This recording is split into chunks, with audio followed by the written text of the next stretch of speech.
This is a work of fiction. All characters and events are imaginary. Any resemblance to real persons is a pure coincidence. घर तो एक ऐसी जगह है जिसे देखकर ही दिल में खुशी की लहर सी जाग उठती है। पर ये क्या, मेरी तो जैसे धड़कने ही बंद हो रही है। 1-2 महीने के बाद ऐसे लग रहा था जैसे मैं फिर किसी अजनबी जगह पर आ गई हूँ, जिसके लोग भी अजनबी से हैं। घर सा लग रहा था, पता नहीं अब सब क्या कहेंगे, पर रब का शुक्र है कि अमन ठीक थे। नूर, चलो जी। क्या हुआ? कुछ नहीं, बस पता नहीं थोड़ी सी घबराहट सी हो रही है। क्या मैं आपके साथ हूँ या आपका घर है? जी, मुझे ऐसा लग रहा था जैसे 2 महीनों की छुट्टियों के बाद कोई बच्चा अपने पहले दिन स्कूल जाता है, थोड़ा सा घबराता हुआ। मैंने यहाँ पहले ही बहुत मुश्किल से घर में जगह बनाई थी। अब डर सा लगता है कि वो सब दोबारा करना पड़ेगा। रब रब करके मैं अमन के पीछे अंदर गई। तकरीबन डाइनिंग टेबल के पास पहुंचे तो सब डिनर करने के लिए टेबल पे बैठे हुए थे। सिर्फ बड़े पापा, मामा और छोटे पापा जग्गी भाई साहब, वो कहीं दिखाई नहीं दे रहे थे। मैंने बढ़कर माती के पांव छुए। उन्होंने मुझे गले से लगा लिया। तब कहीं जाके धड़कन नॉर्मल हुई। मंजू और अर्जुन भी भाग के आ गए। Noor aunty. Aunty? Oh no no no, Noor, हम तो फ्रेंड्स है ना। या सब नूर आंटी कहने को कह रहे थे तो मैंने सोचा ना, हम हमेशा फ्रेंड्स ही रहेंगे। हमने पता आपको कितना मिस किया।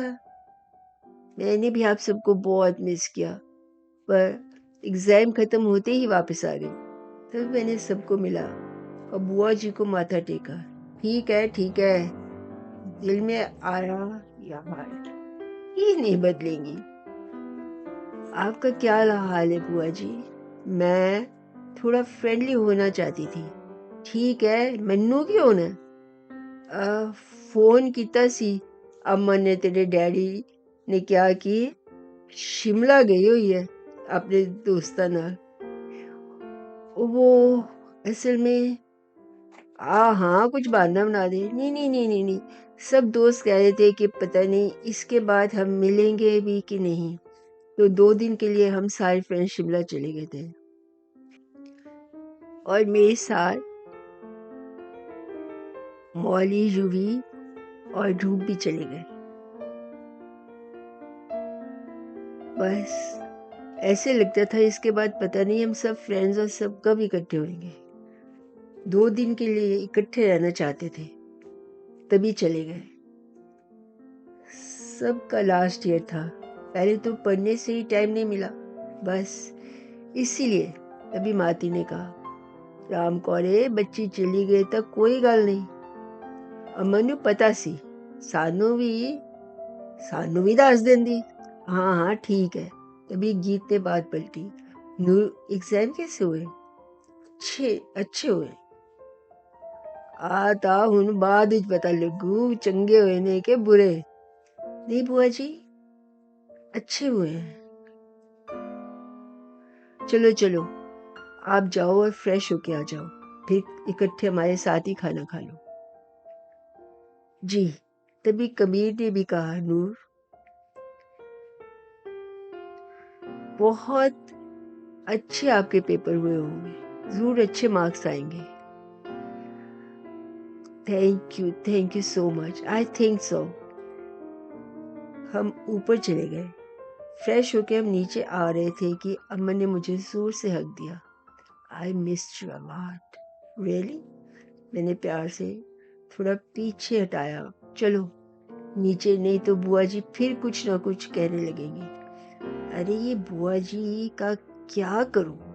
हम नीचे आए। शुक्र है बुआ जी और माती खाना खा के कमरे में चले गए थे। बाकी सब हमारी वेट कर रहे थे। प्रीत बोली, इतनी देर लगा दी, हम यहीं बैठे हैं। सॉरी सॉरी डी, चलो मुझे तो बहुत भूख लग रही है। मैंने अमन की प्लेट में खाना डाला, फिर अपनी प्लेट में। खाने के बाद भी सब वही टेबल पर बातें करते रहे।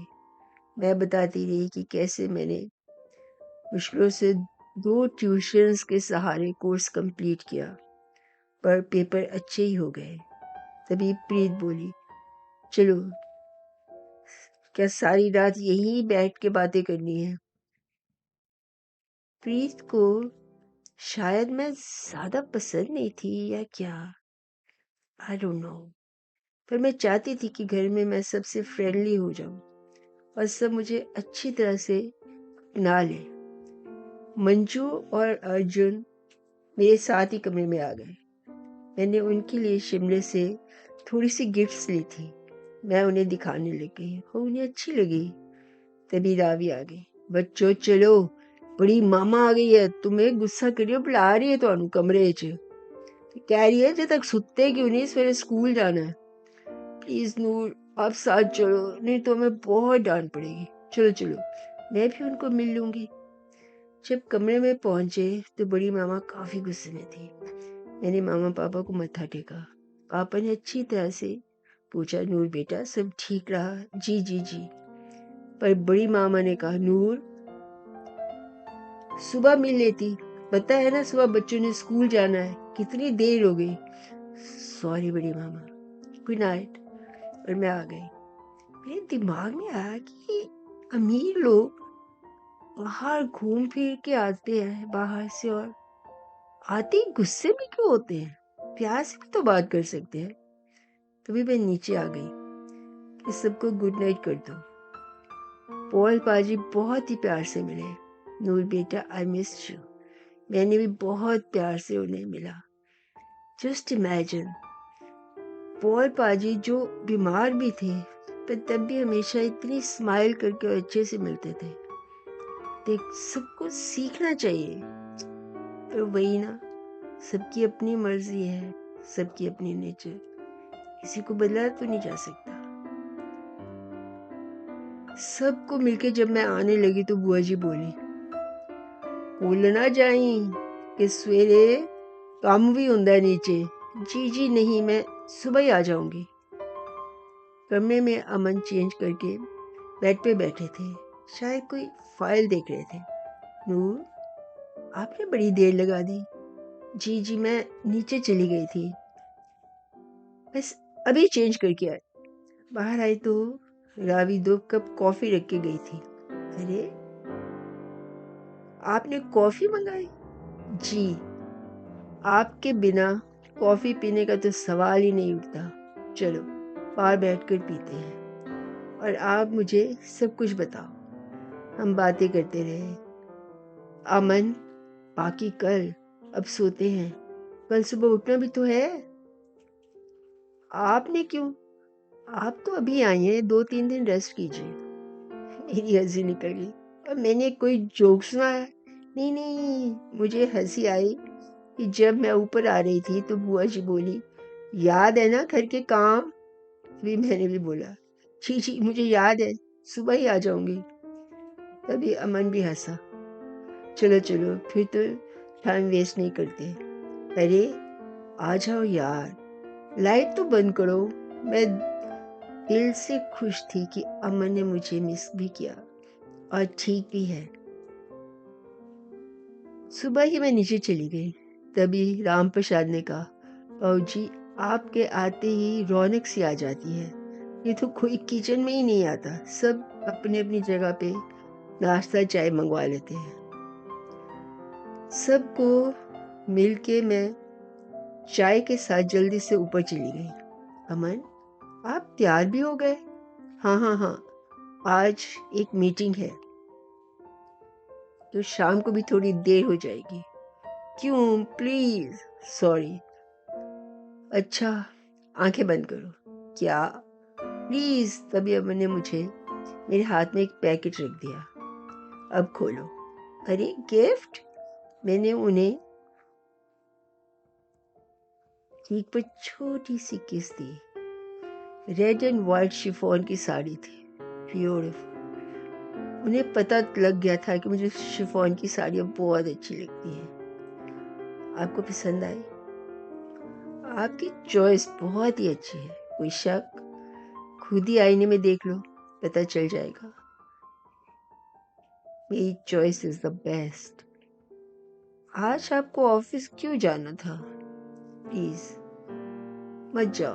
तभी नीचे से जोर से छोटे पापा की आवाज आई, अमन जल्दी आओ, हमें देर हो रही है, you know I am getting late. ये तो छोटे पापा की आवाज है। चलो चलो चलो। मैंने जल्दी से अमन को बैग दिया।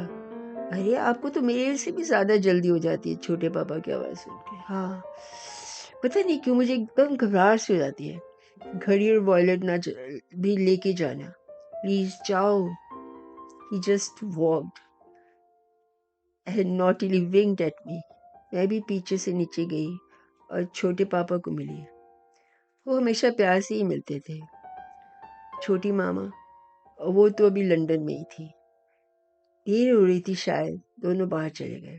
अमन ने मुड़कर मुझे आहिस्ता से बाय कहा। ये सब मुझे अच्छा लग रहा था। मैं लॉन में चली गई जहाँ सब बैठे थे। गीत, प्रीत और बड़ी मामा शॉपिंग के लिए जा रहे थे। तभी उन्होंने माती से बोला, लंच हम बाहर ही करके आएंगे। माती ने बोला, चलो चलो जाओ, चंगा है। अरे मुझे पूछा ही नहीं। चलो कोई ना, मुझे जाना भी तो नहीं था। तभी मैंने माती से कहा कि मैं ज़रा अनपैक कर लूँ अपनी चीज़ें ऊपर जाके, फिर आती हूँ। हाँ हाँ बेटा, जा जा, ला ला अपने कपड़े। मैं एक कप कॉफ़ी लेकर ऊपर चली गई, पर अभी मेरा कुछ करने का दिल नहीं कर रहा था। मैंने समीर के लिए रेडियो पर गाने लगा लिए। हमारे कमरे में पूरा म्यूजिक सिस्टम था, पर मुझे उसी पे गाने सुनना अच्छा लगता था। गाना शुरू हुआ। बीते हुए दिन कुछ ऐसी ही थे, याद आते ही दिल मचल जाए। कॉफी पीते पीते मुझे एकदम ख्याल आया कि ये मैंने क्या किया। शिमले में रवि, मैं और रूप वॉक करने के लिए निकले। मौली अपने फ्रेंड्स के साथ थी। कभी वापस जाने का ख्याल से ही मेरा रोना निकल जाता था। तभी रूप ने कहा, नूर क्या बात है, तुम ने हमें कभी कुछ बताया ही नहीं। शादी के बाद क्या हुआ? तुम वहां जाने के लिए खुश नहीं हो?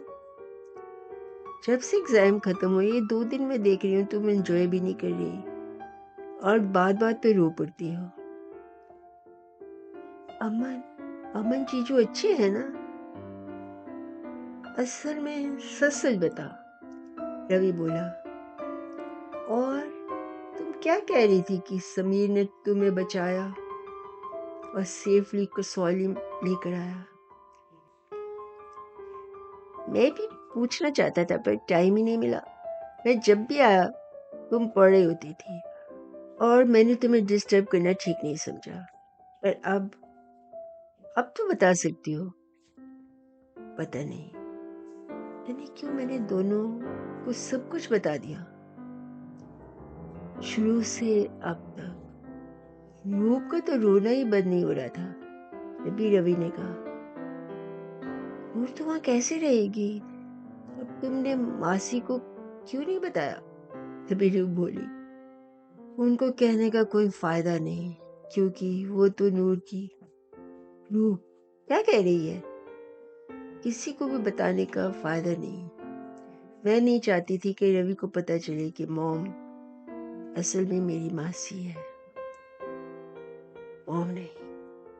So she doesn't care. उन्होंने मुझे कभी प्यार से पूछा भी नहीं, बस ये कह दिया कि अब मुझे वहीं रहना है, खुशी से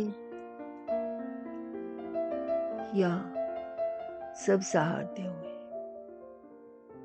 ये सोचते सोचते कॉफी तो हाथ में ही रह गई और मेरी आंखों से आंसू की लड़ी बह निकली। पता नहीं रेडियो पर कितने गाने बिना सुने ही निकल गए। मैंने आंखें पोंछी और सोचा, अब क्या डरना, अब तो सब कुछ बता दिया। रूप तो ठीक है, पर रवि को नहीं बताना चाहिए था। एक तो अभी नासमझ है, दोस्ती को ही प्यार समझ बैठा है, और दूसरा बहुत जज्बाती भी है। इन जज्बात में आकर मॉम से बात ना कर ले। उसे तो पता ही नहीं कि मेरी मॉम नहीं है, वो मेरी मासी है, पर जो उसको बहुत प्यार करती है। और कहीं अपने पन में कह दे कि मासी, आपने ये नूर के साथ क्या किया। अब क्या करूं? टाइम मिला तो रूप से बात करूंगी, पर कहाँ? फोन तो लॉबी में ही होता है, जहाँ सब सुन सकते हैं। जब तुम बात कर रहे होते हो, सबको पता होता है कि तुम क्या कह रहे हो। चलो, देखी जाएगी जब कुछ होगा। अब इतना बड़ा पत्थर जो दिल पर था, किसी के सामने तो उतारना ही था। पर ये भी तो सोच कि अब अमन काफी बदल गया है। ये तो सच है। अब फोन पर ही बता दूंगी कि अमन बहुत अच्छे हो गए। रूप समझ जाएगी। आयुषो, लगता तो ऐसा ही है। बस रब करे ऐसे ही रहे। तभी रावी ने नॉक किया और अंदर आ गई। बहू जी, तो सनू माती बुला रही है। जी, मैं अभी आती हूँ। मैं मुंह धो के थोड़ी सी लिपस्टिक लगाई और नीचे आ गई। हाँ जी माती, आजा नूर, बह जा मेरे कोल। जी जी जी। तैनू एक बड़ी चंगी गल दसनी है। प्रीत वास्ते रिश्ता आया है। लड़का अमन दा दोस्त ਸੀ और ਪਹਿਲੇ ਇਹਦੇ ਨਾਲ ਹੀ ਇਹਦੇ ਕਮਰੇ 'ਚ ਰਹਿੰਦਾ ਹੁੰਦਾ ਸੀ, ਪਰ ਆ ਕਾਫੀ ਸਾਲ ਦੀ ਗੱਲ ਹੈ। ਫਿਰ ਪਤਾ ਨਹੀਂ ਕਿਉਂ ਚਲਾ ਗਿਆ, ਤੇ ਕਹਿੰਦੇ ਨੇ ਕਿਸੇ ਵੱਡੇ ਹੋਟਲ ਦਾ ਮੈਨੇਜਰ ਬਣ ਗਿਆ ਸੀ। ਹਾਂ, ਕਦੀ ਕਦੀ ਅਮਨ ਨੂੰ ਫੋਨ ਵੀ ਕਰ ਲੈਂਦਾ ਸੀ। ਹੁਣ ਦਿੱਲੀ ਆਇਆ ਹੋਇਆ ਸੀ ਤੇ ਤੇਰੇ ਵੱਡੇ ਪਾਪਾ ਤੇ ਮਾਮਾ ਨੂੰ ਕਿਸੇ ਪਾਰਟੀ ਵਿੱਚ ਹੀ ਮਿਲਿਆ। ਉਹਨਾਂ ਨੇ ਉਹਨੂੰ ਘਰ ਬੁਲਾ ਲਿੱਤਾ। ਲੱਗਦਾ ਹੈ ਪ੍ਰੀਤ ਨੂੰ ਉਹ ਪਹਿਲੇ ਤੋਂ ਹੀ ਪਸੰਦ ਸੀ, ਪਰ ਉਸ ਟਾਈਮ ਉਹਦੇ ਕੋਲ ਕੋਈ ਨੌਕਰੀ ਨਹੀਂ ਸੀ, ਤੇ ਇਸ ਲਈ ਸ਼ਾਇਦ ਕਿਸੇ ਨੇ ਇਸ ਬਾਰੇ ਸੋਚਿਆ ਵੀ ਨਹੀਂ। ਪਰ ਹੁਣ ਜਦੋਂ ਘਰ ਆਇਆ ਤੇ ਅਮਨ ਨੇ ਉਸ ਨਾਲ ਗੱਲ ਕੀਤੀ ਤੇ ਉਹ ਹੁਣ ਦੁਬਈ 'ਚ ਵੱਡੇ ਹੋਟਲ 'ਚ ਮੈਨੇਜਰ ਲੱਗਾ ਹੋਇਆ ਹੈ। मैंने खुश होकर कहा, माती ये तो बहुत ही अच्छी बात है, मुबारक हो। और अगर प्रीत दीदी को अपना मनपसंद साथी मिल रहा है तो इससे बड़ी और क्या बात हो सकती है। अमन ने उससे बात की थी प्रीत के लिए, और वो तब तो खुशी खुशी मान गया। उसने अमन ਨੂੰ ਦੱਸਿਆ ਕਿ ਉਸਨੂੰ ਵੀ ਪ੍ਰੀਤ ਪਹਿਲੇ ਤੋਂ ਹੀ ਅੱਛੀ ਲੱਗਦੀ ਸੀ, ਪਰ ਉਹਦਾ ਕਦੀ ਹਿੰਮਤ ਨਹੀਂ ਪਈ ਗੱਲ ਕਰਨ ਦੀ। ਇੱਕ ਤਾਂ ਦੋਸਤ ਦੀ ਭੈਣ ਤੇ ਦੂਜਾ ਉਹਦੇ ਕੋਲ ਨੌਕਰੀ ਵੀ ਨਹੀਂ ਸੀ। ਔਰ ਰਵਿੰਦਰ ਦੇ ਅਸਲ 'ਚ ਮਾਂ-ਬਾਪ ਬਚਪਨ ਵਿੱਚ ਹੀ ਪਰਲੋਕ ਸਿਧਾਰ ਗਏ ਸੀ ਇੱਕ ਐਕਸੀਡੈਂਟ ਵਿੱਚ। ਇਸ ਦੀ ਮਾਸੀ ਨੇ ਇਹਨੂੰ ਪਾਲਿਆ ਪੋਸਿਆ ਤੇ ਵੱਡਾ ਕੀਤਾ। ਫਿਰ ਜਦੋਂ ਇੱਥੇ ਆਇਆ ਤੇ ਪਤਾ ਨਹੀਂ ਕਿਵੇਂ ਅਮਨ ਦਾ ਦੋਸਤ ਬਣ ਗਿਆ ਤੇ ਉਹਦੇ ਨਾਲ ਹੀ ਰਿਹਾ ਕਾਫੀ ਸਾਲ। ਫਿਰ ਇੱਕ ਦਿਨ ਚੁੱਪਚਾਪ ਨਿਕਲ ਗਿਆ। ਨੂਰ, ਤੁਸੀਂ ਸੀ ਨਹੀਂ ਤੇ ਤੁਹਾਨੂੰ ਬੁਲਾਣਾ ਵੀ ਮੁਨਾਸਿਬ ਨਹੀਂ ਸਮਝਿਆ ਕਿ ਤੁਹਾਡੇ ਇਮਤਿਹਾਨ ਸਨ, ਤੇ ਪਰ ਅਸੀਂ ਰੋਕਾ ਕਰ ਦਿੱਤਾ ਹੈ। आती, ये बहुत ही अच्छी बात है। आहो, पर मंगनी विच सब रिश्तेदार आणगे ते चंगा होया तू आ गई। ਅਸਲ 'ਚ ਹਾਕੇ ਤੇ ਵੀ ਸਾਰੇ ਪੁੱਛ ਰਹੇ ਸੀ ਕਿ ਨੂਰ ਕਿੱਥੇ ਹੈ, ਤੁਹਾਡੀ ਨੂੰਹ ਕਿੱਥੇ ਹੈ। ਇਹ ਭੂਆ ਜੀ ਪਿੱਛੋਂ ਬੋਲੀ, ਸੌਰੀ ਭੂਆ ਜੀ, ਚੱਲ ਚੱਲ ਰਾਮ ਕੌਰੇ, ਜੋ ਹੋਣਾ ਸੀ ਹੋ ਗਿਆ। ਨਾ ਜੀ ਨਾ, ਨੂਰ ਤੂੰ ਆਪਣੀ ਮਰਜ਼ੀ ਕਰ, ਘਰ ਵਿੱਚ ਚਾਹੇ ਕੁਛ ਹੋਵੇ ਕੁਛ ਨਾ ਹੋਵੇ, ਤੈਨੂੰ ਕੀ ਪਰਵਾਹ।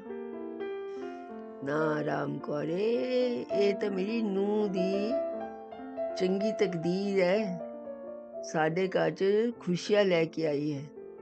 ਕੁੜੀ ਦੇ ਭਾਗ ਜਾਗੇ ਨੇ ਮੇਰੀ ਦੇ। ਮੈਨੂੰ ਤਾਂ ਫਿਕਰ ਹੀ ਸੀ ਕਿ ਉਮਰ ਵੱਧਦੀ ਜਾਂਦੀ ਸੀ।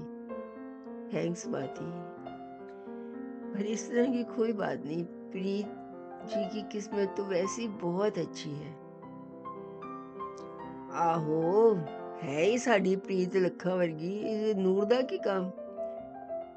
बस बस होर ना कुछ कही।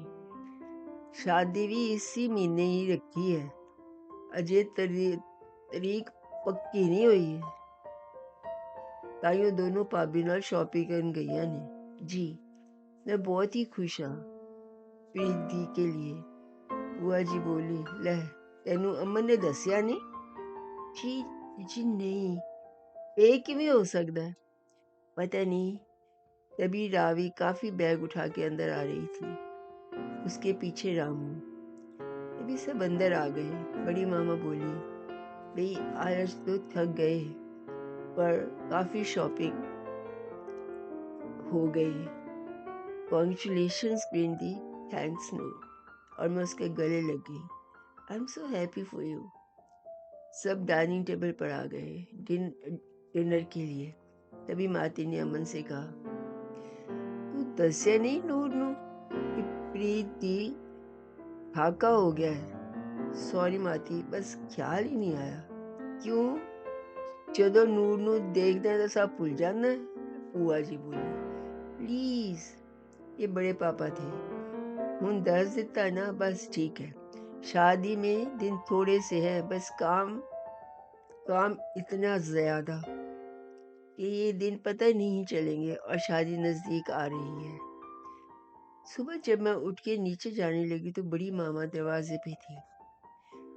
आप, गुड मॉर्निंग। वो अंदर आ गई। रावी पीछे चाय की ट्रे लेकर खड़ी थी। आजा रावी, आजा, टेबल पे रख दे। अमन वो अपने लेटे हुए थे। बड़ी मामा, गुड मॉर्निंग। आज कैसे? अरे कुछ नहीं, आज सोचा आप लोगों के साथ चाय पीऊं। बड़े पापा तो बॉम्बे गए हैं ना, शॉपिंग के लिए। अरे वेरी गुड। अच्छा, हाँ हाँ, रात को कह रहे थे। मैंने तो कहा था कि मैं साथ चलती हूँ, पर उन्हें अकेली अपनी मर्जी से शॉपिंग करना अच्छा लगता है। लनूर, तेरे लिए भी तो खुद ही सारी शॉपिंग की थी। हैवी साड़ी, सूट, ज्वेलरी सब बॉम्बे से लेके आए थे। वहाँ उनके काफ़ी दोस्त हैं और उनकी बीवियों को काफ़ी पता है कि कहाँ से अच्छी शॉपिंग होती है। नूर, अब शादी पे वो बड़े सेट और हैवी कपड़े ही पहनना जो पापा लाए थे। शायद तूने वो देखे भी नहीं अभी। अरे हाँ, वो सब तो प्रीत ही रखती है। मैं तो कह नहीं सकती, पर खुद ही मांग लेना। अरे मामा, उनकी शादी हो रही है तो क्या बस स्टोर में से निकाल कर तुझे ही तो देने हैं, पहले ही मांग लेना। जी जी जी। तभी चाय खत्म की। मैं अमन की ओर देख रही थी, ये सब क्या है। तभी मामा, अरे आज तो तुम्हारी छोटी मामा भी लंदन से आ जाएगी। अच्छा, मैं चलती हूँ। नूर, तू भी आ जा नीचे। वो चली गई। मैंने टाइम देखा, माय गॉड, काफी देर हो गई थी। मैं कपड़े चेंज करके नीचे गई तो देखा बड़ी मामा भी बीजी के पास ही बैठे हैं और बीजी की बहनें भी आई हुई हैं जो साथ ही बैठी हुई थी। तभी बोली, और बेटा आज बड़ी देर करती, पता ही नहीं तेनू के व्याह दा घर है। जी जी जी, मैं जल्दी जल्दी ब्रेकफास्ट लगवाती हूँ। मैंने सबको माथा टेका और किचन में चली गई। मुझे समझ नहीं आई कि बड़ी मामा ने पहले तो कभी ऐसा नहीं किया। ये सबके सामने ही बोल दिया कि आज तेनू बड़ी देर हो गई। पता नहीं क्यों कहा। चलो छोड़ो, भूल ही जाओ तो अच्छा है। जब मुझे कुछ पता ही नहीं तो पूछूं क्या और क्यों।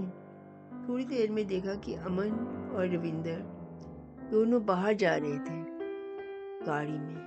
गाड़ी अमन ही चला रहे थे, पता नहीं एकदम चले गए। मैंने पूछा भी, बाय भी किया, पर कोई जवाब नहीं। अरे अभी तो ब्रेकफास्ट भी लगाना है। राम प्रसाद ने सारी तैयारी कर ली थी। सब टेबल पर थे और बड़े पापा ने पूछा, अमन कहाँ है?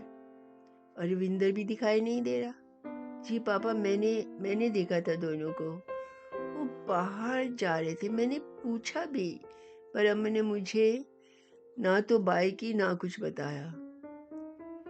बस जल्दी जल्दी दोनों जने बाहर चले गए और खुद ही ड्राइव करके गए, ड्राइवर को भी नहीं लेके गए। चलो शायद दोस्त कोई गालो होनी सी। दोपहर हो गई पर अमन वापस नहीं आए। मैं रूम में बेसब्री में चक्कर लगा रही थी। ये हॉर्न की आवाज आई। ओह आ गए। पता नहीं क्या बात है। बस रब्बा सब ठीक ठाक रखी, सब चंगा हुए। मैं भाग कर नीचे गई। मैंने देखा दोनों ही डिस्टर्ब लग रहे थे। क्या हुआ? कुछ नहीं। मैं खाना लगवाऊं? तभी बिना कुछ बोले रविंदर गेस्ट रूम में चला गया और अमन ने कहा, नहीं बस चाय ले आओ, मैं रूम में जाता हूँ। और मैं किचन में चली गई चाय बनाने के लिए। दिमाग में चल रहा था, ऐसा क्या हुआ होगा, चलो चल के पूछ लेती हूँ। मैं चाय लेकर ऊपर चली गई। अमन बाहर चेयर पर बैठे थे। मैं भी बालकनी में चली गई। टेबल पर चाय और सैंडविच रखे। चाय बनाई और अमन के आगे रख दी। उसका ध्यान कहीं और ही था। अमन, अमन, हाँ, चाय कहाँ गुम हो? उसने चाय पकड़ी पर कुछ बोला नहीं। अरे कुछ तो बताओ। कुछ नहीं। बताओ ना, आप तो रविंदर के साथ गए थे, क्या हुआ? नो प्लीज, आप कुछ देर अकेला छोड़ दो। अकेला छोड़ दो? पर क्यों? मैं हैरान भी थी और थोड़ी परेशान भी हो गई थी। कभी अपन ने मुझे ऐसा नहीं कहा था। आज क्या हुआ होगा? कहीं रविंदर ने शादी से? नहीं, वो तो प्रीत को प्यार करता है। नहीं, ऐसा नहीं हो सकता। मैंने यही सोचते सोचते दरवाजा खोला तो देखा प्रीत बाहर खड़ी थी। आ वो मैं अंदर ही आ रही थी कि आपने दरवाजा खोल दिया। कोई खास बात थी? मैंने देखा पहली बार उसका चेहरा उतरा हुआ था, चेहरा और आंखों में आंसू जो सबको रुला दे। वो अभी मैं आगे सोचने ही लगी थी कि उसने बोला, प्रीत प्लीज, आप मेरे साथ लॉन में आ सकती हैं? Why not, प्रीत? मैंने आज तक कभी भी आपको किसी बात के लिए कभी मना किया है या आपकी कोई बात अनसुनी की है? मैं बोली, थैंक्स। मुझे पता है मैं आपसे बहुत मिसबिहेव करती रही हूँ, पर आई एम सो हैप्पी आप मेरे साथ नीचे आ रही हैं। हम बाहर चले गए। मौसम अच्छा था, गर्म था, पर हवा ठंडी चल रही थी। सूरज भी नीचे जा रहा था, जैसे सारा दिन का थका मांदा हुआ घर जा रहा हो।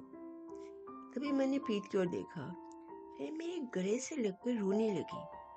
मैं हैरान थी। नूरा बहुत अच्छी है, पर मैंने कभी आपको अच्छा नहीं किया, अच्छा नहीं कहा। नहीं डी, आप भी बहुत अच्छी हैं। आपको तो मैंने हमेशा अपनी बड़ी बहन की तरह माना है। पर बात क्या है? वो वो अमन जब अमन और रविंदर बाहर से आए थे तो मैं भी उनका ही इंतजार कर रही थी।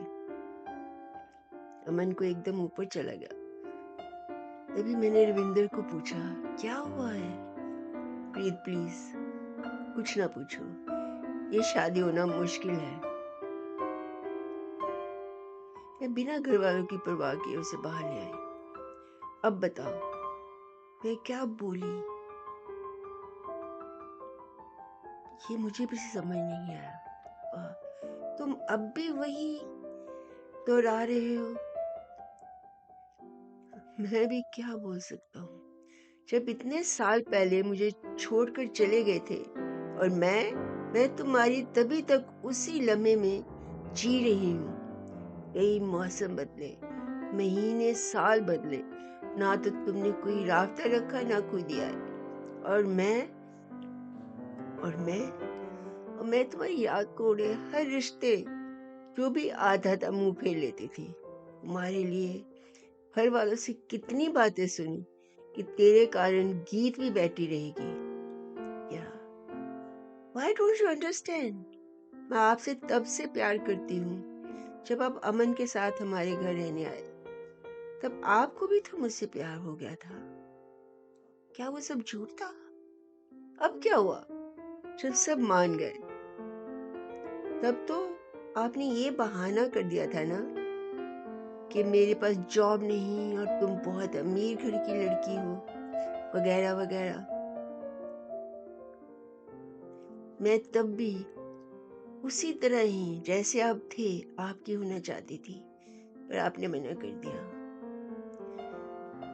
जब मैं इस काबिल हो जाऊंगा कि आपके हाथ मांग सकूं, तभी ही आऊंगा, आपने ये कहकर मुझे पीछे हटा दिया था। और मैं हैरान आंखों से प्रीत को देखती रही, जैसे कितने सालों की तड़प दूरी का पूरा लावा बनकर बाहर निकली। और वो लावा खुद को ही झुलसा रहा था। मैंने प्रीत को कस के गले से लगाया। रोना बंद करो दीदी। मैं अमन से पूछती हूँ, प्लीज नहीं तो मैं और किसी से कभी भी शादी का सोच भी नहीं सकती। आपको इतनी बहादुर है, हौसला रखे। आपके सच्चे प्यार को कोई भी आपसे जुदा नहीं कर सकता। मैं अभी अमन से आराम से पूछूंगी और आपको बताती हूँ। प्रीत चुप हो गई। तभी बुआ जी की आवाज ने हमें चौंका दिया। वो गर्मियों में कभी कभी इस वक्त बाहर आ जाती थी। लो जी, आ मैं की देख रही हूँ, आगते पानी इको जे। तभी आज प्रीत ने ही उनको टोक दिया। बस नूर दे बाज कुछ ना को बुआ जी, भाई आज सूरज किधरों निकलिया। हम दोनों ने उनकी बातें अनसुनी कर दी थी। आज शायद दोनों में किसी का भी मूड नहीं था ये सब बातें सुनने का, और अंदर चली आई। बुआ जी फिर बोली, प्रीत लगदा तू रो के आई है। और नूर ने की क्या है, दास्ता सही, उनका नवा गुल खिलाया है। प्लीज बुआ जी चुप करें। मेरी मेरी आंख में कुछ चला गया था और मैनू बच्ची समझ दी है। दुनिया देखिए मैं भी डर गई कहीं सब इनकी आवाज से बाहर ना आ जाए। तभी प्रीत उनको अपने साथ ले गई और पता नहीं क्या कहा कि वे चुप हो गई। मैं ऊपर कमरे में गई। अमन बेचैन होकर कमरे के चक्कर लगा रहे थे। इतनी बेचैनी? उधर प्रीत भी रो रही है। क्या बात है, प्रीत रो रही है? क्यों? बहनों में अमन की जान बसती थी। एक मिनट, तुम ऐसा करो, प्रीत को बोलो तैयार हो जाए और हम डिनर पे चलते हैं, उसका दिल बहल जाएगा। पर मेरे मुंह से निकल ही नहीं सका कि वो रविंदर के लिए परेशान है। तभी मैंने कहा, गीत को भी बोलो? नहीं, तुम रहने ही दो, मैं ही करता हूँ। You just change your clothes and come downstairs. ये इतना इरिटेट क्यों हो रहा है? तभी मैं चेंज करके बाहर चली गई। मेरा दिल जोर जोर से धड़क रहा था। आखिर ये सब हो क्या रहा है? आज पहली बार मैं प्रीत के लिए उलझी सी हुई थी। रब्बा, किसी का प्यार न बिछड़े। प्यार तो तेरी ही दी हुई नेमत होती है ना, तो उसको पूरा दे। आधे अधूरे से तो जिंदगी अंधेरी हो जाती है। आज मुझे ख्याल आया कि प्रीत दी को मैं अच्छी क्यों नहीं लगती थी। शायद कहीं वो दिल ही दिल में मेरे से जेलस थी कि उसकी शादी अभी तक नहीं हुई थी। It's quite natural. ये सब मेरी ही सोच थी, शायद गलत भी हो सकती है। तभी मैंने देखा प्रीत, अमन, रविंदर बाहर आ रहे थे। तभी मैंने भाग के कहा, ओह, मैंने माती को तो नहीं बताया। मैं जाके माती को बता के आती हूँ। उनको अच्छा नहीं लगेगा कि मैंने बिना बताए बाहर चली गई। मैं भाग के अंदर जाने ही लगी थी, पर अमन ने तभी रोक दिया। मैंने बता दिया है, तुम गाड़ी में बैठ जाओ। रविंदर आगे और मैं और प्रीत पीछे। अब भी अमन ही ड्राइव कर रहे थे। एकदम खामोशी, जैसे कोई तूफान आने का अंदेशा दे रही हो। प्रीत ने मेरा हाथ जोर से पकड़ा हुआ था। अचानक बादल गिरा है और जोर जोर से बारिश होने लगी। रब्बा, प्लीज मेहर रखना। हम वोल्गा पहुंचे। हमें अमन ने रेस्टोरेंट के गेट पर ही उतार दिया और खुद भी। वहां वैले पार्किंग थी। सब अंदर गए। म्यूजिक ऑन था। हॉल कैकों से भरा हुआ था और यहाँ दिल धक धक कर रहा था। ये रविंदर ने मना क्यों किया? This is a work of fiction. All characters and events are imaginary. Any resemblance to real persons is a pure coincidence.